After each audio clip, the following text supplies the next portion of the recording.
بسم اللہ الرحمن الرحیم۔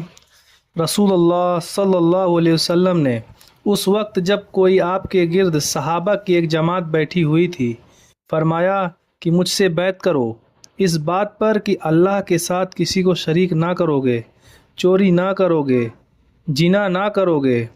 اپنی اولاد کو قتل نہ کرو گے، اور نامدن کسی پر کوئی ناحق بہتان باندھو گے، اور کسی بھی اچھی بات میں اللہ کی نافرمانی نہ کرو گے۔ جو کوئی تم میں اس عہد کو پورا کرے گا وہ اس کا ثواب اللہ کے ذمے ہے، اور جو کوئی اس بری باتوں میں سے کسی کی ارتکاب کرے اور اسے دنیا میں اسلامی قانون کے تحت سزا دے دی گئی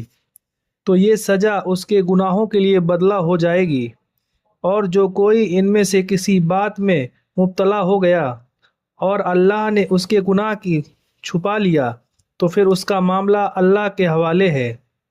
اگر چاہیں معاف کریں اور اگر چاہے سزا دے دے۔ عبادہ کہتے ہیں کہ پھر ہم سب نے ان سب باتوں پر آپ صلی اللہ علیہ وسلم سے بیعت کر لی۔ صحیح بخاری حدیث نمبر 18۔ رسول اللہ صلی اللہ علیہ وسلم نے فرمایا،